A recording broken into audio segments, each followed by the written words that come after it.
I think I've had more failures than I've had successes. How fast can I fail on this piece not fitting into life or into the business so I can find the piece that does? My software company that people would see right now, it's technically a failure. I love it.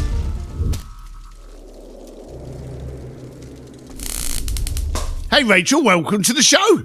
Hi, Steve. I'm so thrilled to be here. Right, now, for a start, if you haven't worked out so far, Rachel's high energy. She is full on, and you're going to be very thankful about this. But so's her mind. And if they say the nerds are going to take over the world, then this girl's front of the line. For a start, you got 6 kids. You got basically a small bus that travels them around. I love stories about your car. I love the fact that you're a collector of business and collector of people. I love that fact that but you respect it. It's not just a case of I need as many people as possible. You're very focused on the relationships. You're very focused on how to market, how to connect, how to build relationships, even in some of the software and programs that we're going to go into. Did you always know that you were a people person? Oh, I've always known that I love people. So I actually grew up kind of in a conservative home, homeschooling, not having a whole lot of social interaction.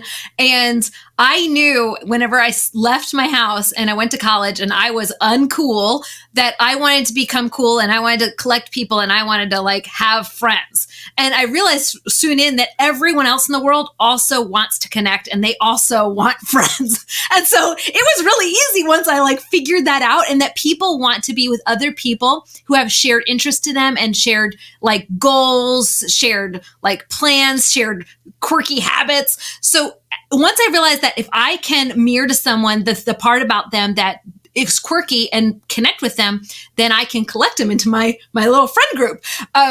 I used it sometimes for bad in the sense I can be manipulative and I can collect people for just, like to say I have more friends than you, which I did in college, to be completely honest. But I can also use it for good, as in I can collect people to each other, build a business from that, and then make an impact in their lives and connect them to other people who are great resources for them. Now, I remember we were both at the Driven Mastermind in Vegas recently. And I remember sitting on the bus and they had a video playing. And I went, oh, do you remember this video? And you mentioned that you didn't have a telly until, later on in your life. So you didn't have a telly growing up, did you? No, I had no clue. I went to college and I didn't know who the NSYNC boys were. And every girl in my dorm had like the NSYNC boys all over their dorm, like posters, right? And I guess like Michael, anyway, I didn't know who any of these people were. And like it's all what it was. So. The reason I bring that up is because you've got a very active mind. You search for problems. So if you didn't have the TV, we know that both of us are slightly older than Google. What was it that actually created stimulus for you during those early years? Oh, I don't even remember what I would do. I remember I was obsessed with 18th century literature for a while, and I read all of the 18th century literature I could ever get my hands on. Has anyone ever said that? I don't know if no one's ever said to me, oh yeah, I've just studied 18th century literature. No one's ever said, you're first on that one. But why 18th century? Because I was allowed to read it, and there was a lot of books that were like Jane Bronte, Charlotte Bronte. Those women were prolific, and I was prolific at reading, and I was allowed to read those books because quote unquote modern books weren't good for you. Or, they were like, they had inappropriate content. Not like those girls in the 1800s didn't. Oh, let me tell you, they did, but my mom hadn't read those yet, so she didn't know. So anyways, I read 18th century literature. I worked a lot of different jobs, and I loved actually studying economics and studying like patterns of economics. Then now I liked studying, like for fun, I'll study like geopolitics and geoeconomics. So like the way that money works through different countries. That's something I like studying now. So yeah, I've always been a nerd. Yeah, well, you've got a very, should we say, calculative and engineering mind. And you said it, and we shouldn't overlook it. You look for patterns. Yes. And I've noticed that when we've had conversations, you've been like, well, are you doing this that will trigger this? And so you always look at like the domino effect. Yes. So was that what you felt when you started getting into the more digital space? Where's the pattern? Yes, I just automatically saw the patterns, and I don't know how to explain it. Once you start once you understand one algorithm, and I think my first algorithm I understood was the SAT test, actually. I took a test on like how the SAT test was made. And so whenever I was in high school, I was like, fine, I learned how the SAT test was made. I went and got 4 of the old SAT tests and memorized those and found out that 1/3 of all the questions on the new test are from the old test. So I instantly had 30% A's on the test because of the standard deviation. So I learned how that algorithm, that was the first algorithm I won. And I got like an obscenely high that I didn't deserve if I was going off the test, me knowing the information versus memorizing the answers. So I was able to ace the SAT. So that was the first time I saw an algorithm and I was able to like conquer an algorithm. And then it was like, okay, now let's conquer the next algorithm. So I conquered the algorithm of get popular on Facebook, then SEO. Then it was, how do you get your book on #1 on Amazon and like sell 250,000 copies of your book? Won that algorithm. So I love finding a pattern and then like finding my game or my hack, my like shortcut in that pattern. And is that what you focus your time on now? Oh, I can't help it. I see algorithms that I play with them. So like right now I'm building my own algorithm with a software product, but I love geeking out about the strategy for any algorithm. So if there's an algorithm I haven't played on yet, let me hang out. I can't help myself. I have to play on it and I have to like figure it out. It's just a thing. Now, is that, I'd be interested to find out your answer from this. So I'm going to put it bluntly so I don't sway you one way or the other. Is that cheating or is that just using the system? I kind of think it's cheating. That said, it's using the system. Does that make sense? Like, I'm not as smart as my SATs made it out to be. I did not understand advanced math at all. I had never taken an advanced math class. And yet I was able to ace the SATs and it said that I was great at advanced math. And I just knew it wasn't going to be one of these answers. And I knew whatever I thought was the answer is probably the wrong one because I'm dumb at math. So it's got to be the other answer. So that's literally how I passed and I aced it. But it was not measuring my skills. So it was a hack. It wasn't like, but I mean, I tested. So I think it's a hack. That said, if the hacks are there, I might as well use them to my benefit. And there's even hacks on like making people feel welcome or feel comfortable. You mirror their attitudes. So I can come up to somebody and I'll have slightly more energy than they have in the room. So if the room is like really, really quiet, I might sit like this, but I'm like so they can see that I want to be like connect with them. So you have slightly more energy than that person. You mirror what they're doing. There's ways to make someone feel comfortable with you. It's a hack. I mean, I can I do this with my kids. One of them actually has told me, Mom, you're manipulating me. I was like, you're right. It's because I haven't been able to talk to you because you're a teenage boy who doesn't want to hang out with his mom.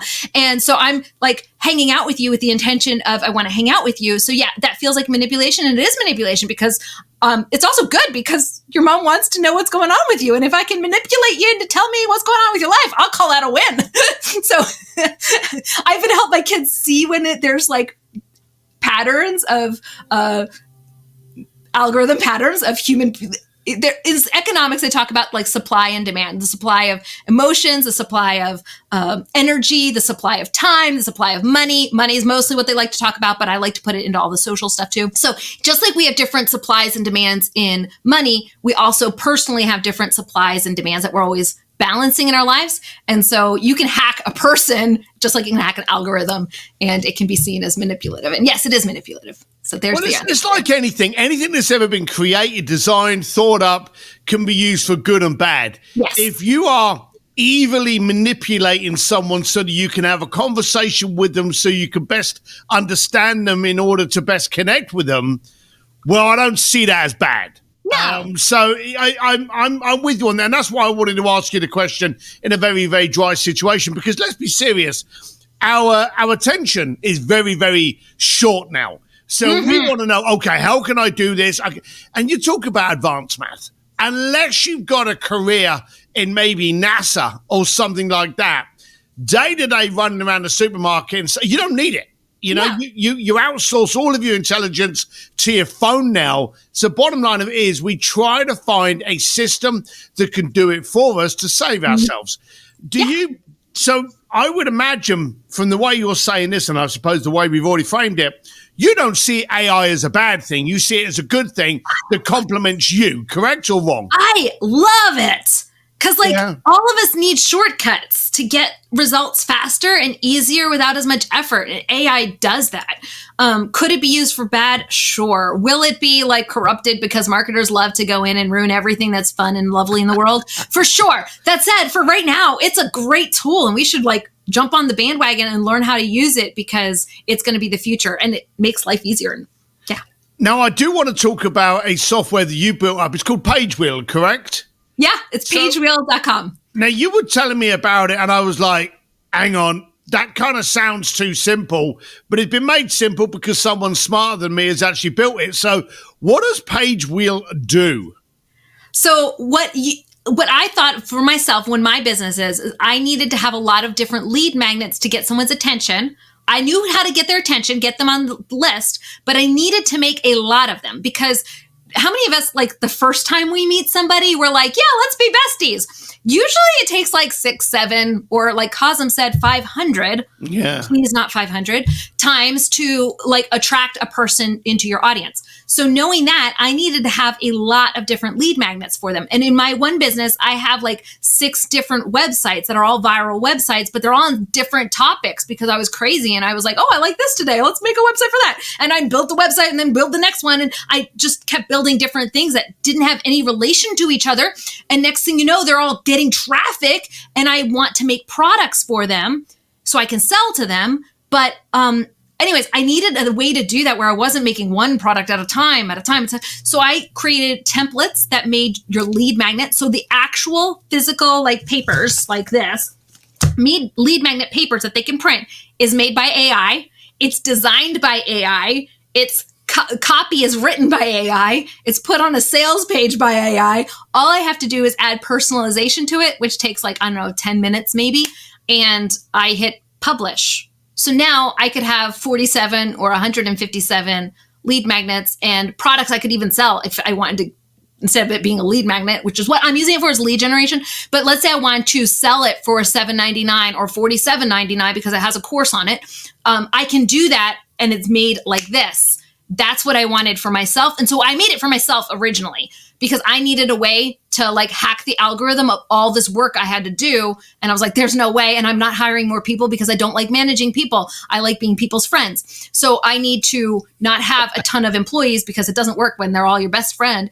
And I need to keep it small and do 47 products at scale with just me and my 2 team members. How can I do that? So I built it first for myself. We used it. And then I was like, well, I could give it to everybody. And that's where PageWheel came. And now everybody gets to use it.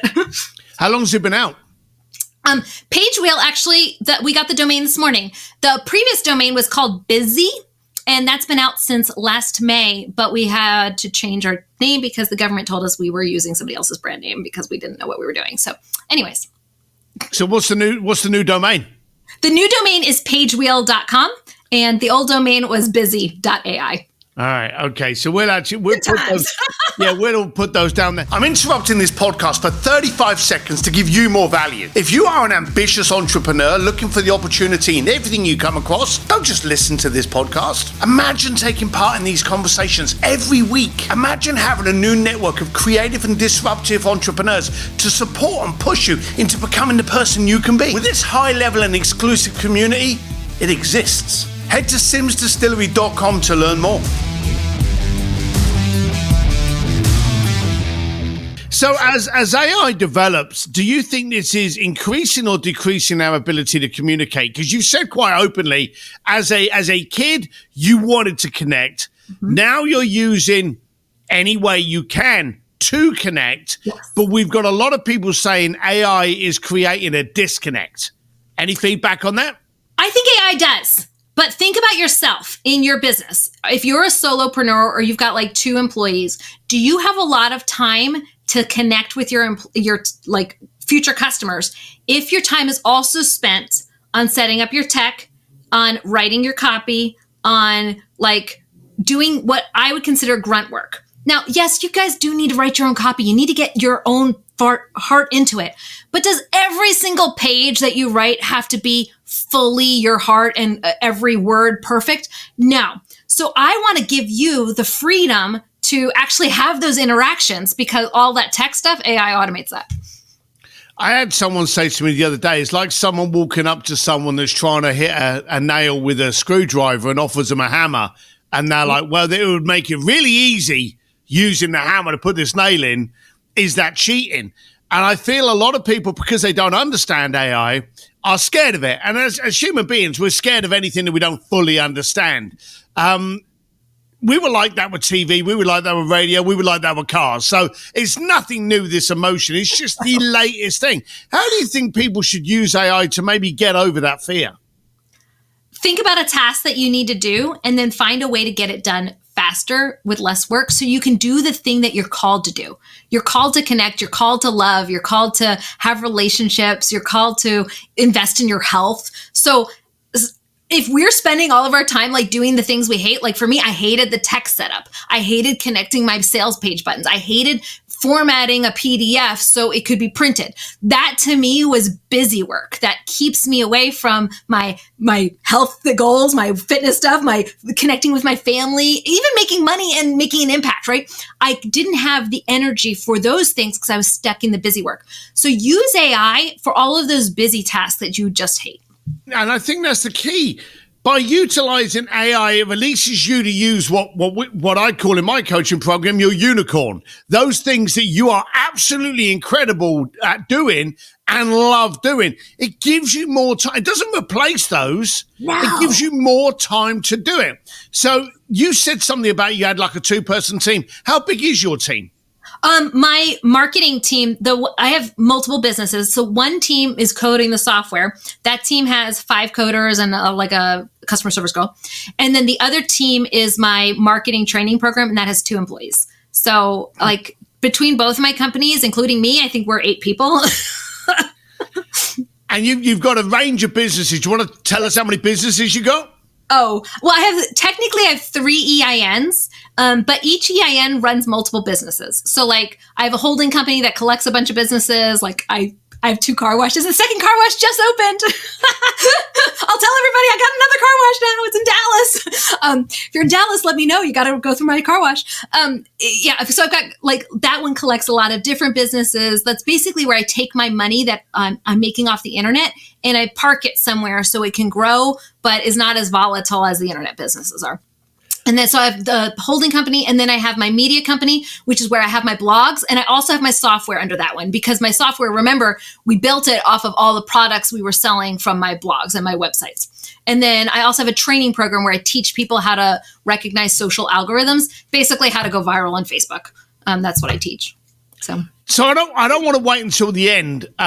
So let's plug it in now. If someone wanted to follow this massive energy that you are, and I've got to point out, there's your tiny package, but a nuclear warhead. 5 foot if I'm lucky. There you go. So you're just a bundle of energy. If someone wants to follow you and can like get a little taste of you, how is the best way for them to follow you?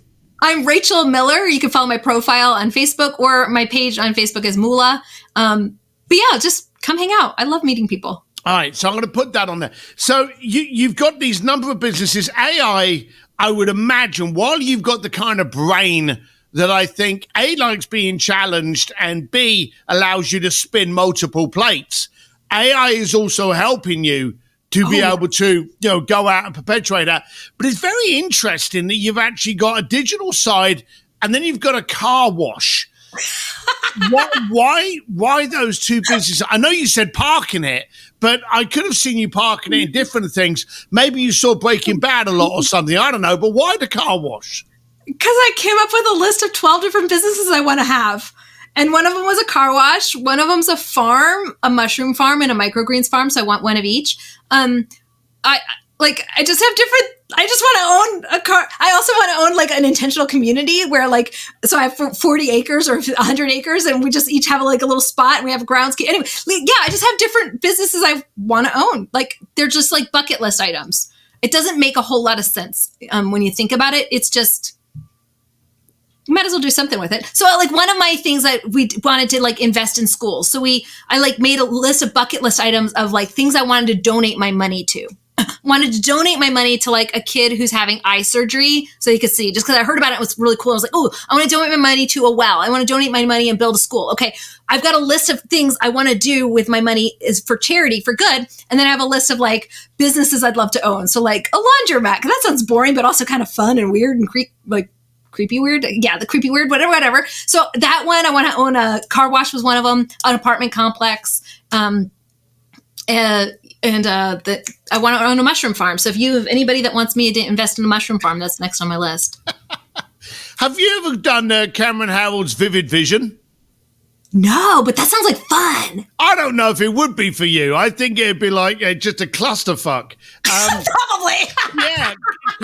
Cameron Howard built up this Vivid Vision, which allows you to actually go into what you want your life, your business, your health, your relationships to look like. So basically, it's like, taking a peek at the person you want to be in like 12 months, 3 years, 5 years, and you write it all down. It was a really good exercise for me and Claire, and I know you've met Claire, my wife. She is so fun. I like her, yeah.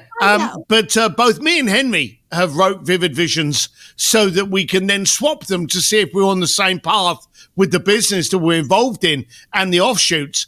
And then I wrote one and me and Claire did it. And then we literally got on the bike, drove over to a coffee shop, sat down, passed over the Vivid Visions to see if we were both on the same path. And it was great. I would say quite openly, and it's a weird thing to say, I have a very tight relationship with Claire, but it got so much tighter after that breakfast because we realized that while there is the business persona, there's the kind of like, well, what do you want to do when you've, I don't know, in air quotes, made it, Are we going to share the same? Because let's be serious. We know a lot of people that they get to a position where they sell their business or they've, exited or they're no longer necessary in a certain element.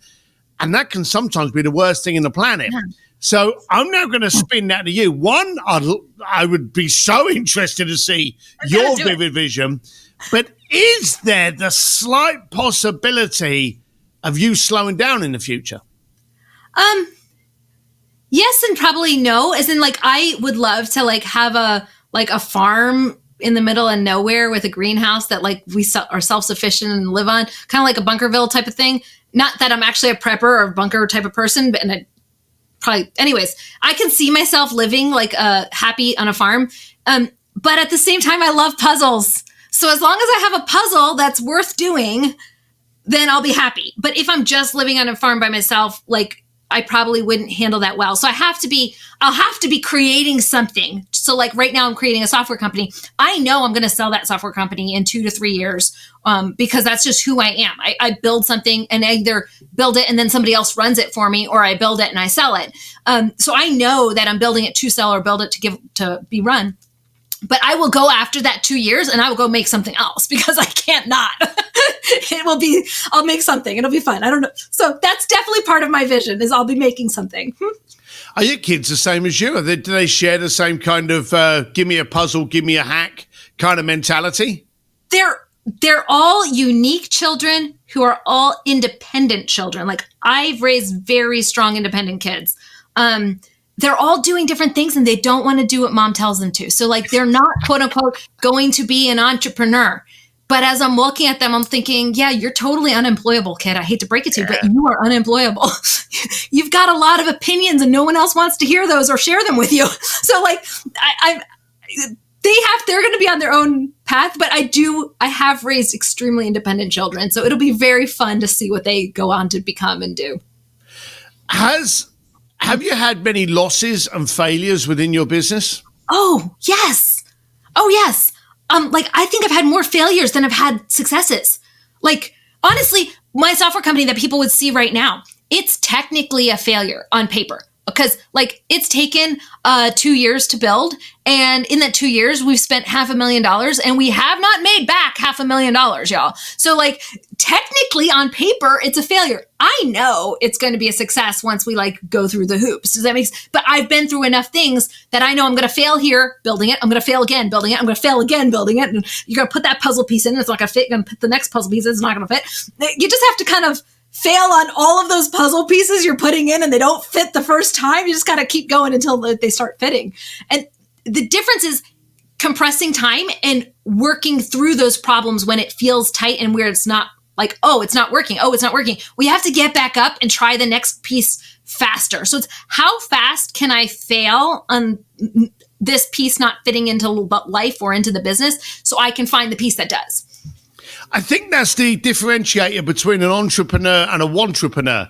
The wantrepreneur looks at the failing as the end and they go, oh my God, you've lost $500,000. You haven't made the money back. While you're going, well, hang on a minute. I want to fail fast and I want to fail up.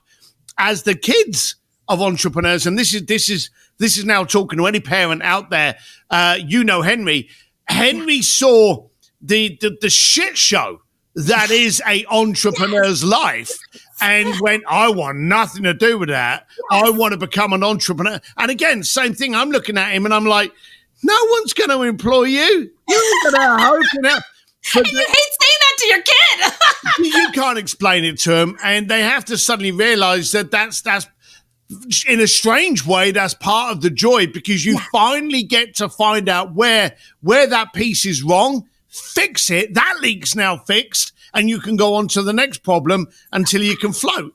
But your kids never think you're cool.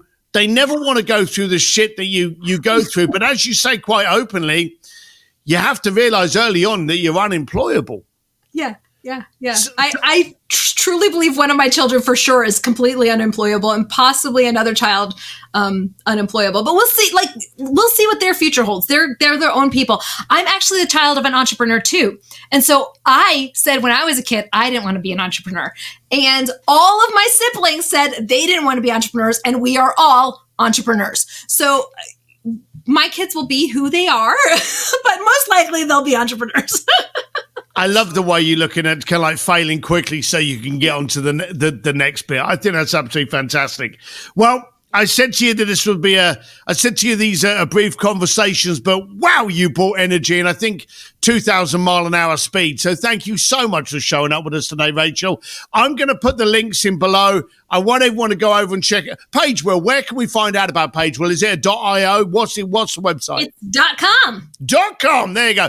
Pagewell.com. Get over there and find out. This is weird what this thing can do for you. It can do a ton, which again allows you not to be replaced like everyone from Terminator thinks you're going to be, but can actually allow you to spend more time doing what you're brilliant at and what you love to do. So check out pagewell.com. Rachel, thank you so much for being you, and see you at the next Driven Mastermind. Bye, Steve. Hey, thanks for listening to the podcast. You know what to do. If you love it, share, subscribe, but more than anything, do something with it. And remember, life's too short to play it safe, so disrupt, connect, and grow. See you next time.